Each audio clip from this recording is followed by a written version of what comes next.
வணக்கம் உறவுகளே.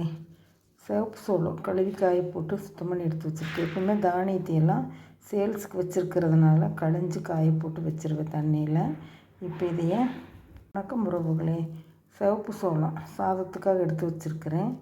எப்போவுமே சேல்ஸுக்கு இருக்கிறதுனால தானியத்தையெல்லாம் கழுவி காய போட்டு சுத்தம் பண்ணி எடுத்து வச்சுருவேன். பாருங்கள் இவ்வளோ சுத்தமாக இருக்குதுன்னு. இதை மிக்சியில் அடிச்சுட்டு சாதம் செய்யும்போது பார்க்கலாம்.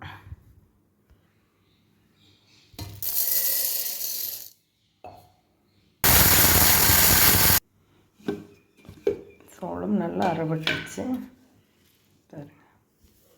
இதையே அப்படியே போடாமல் தண்ணியும் ஒரு ஸ்பூன் எண்ணெய் ஊற்றி கலக்கி சுடு தண்ணி ஆகிட்டுருக்கு, நல்லா கொதித்து வரட்டும். இதில் கலந்துக்கலாம். நல்லெண்ணெய் சேர்த்துக்கலாம்,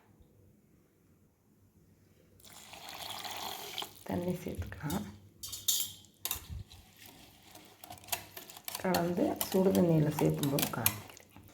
தண்ணி நல்லா காஞ்சிருச்சு, கல்லுக்கு சேர்த்துக்கலாம். இப்போ அரைச்சி வச்சுருக்கிறது இதில் சேர்த்துக்கலாம். கொதித்து வரும்போது அடி பிடிச்சிக்காமல் இருக்கிறதுக்காக எண்ணெய் ஊற்றிருக்கிறோம். கொஞ்சம் இப்போ கிளறி விட்டுக்கலாம். ஒரு 5 மினிட்ஸ் கொதிச்சோன்னே மூடி போட்டு மூடி வச்சு 2 சவுண்டு விட்டுக்கலாம்.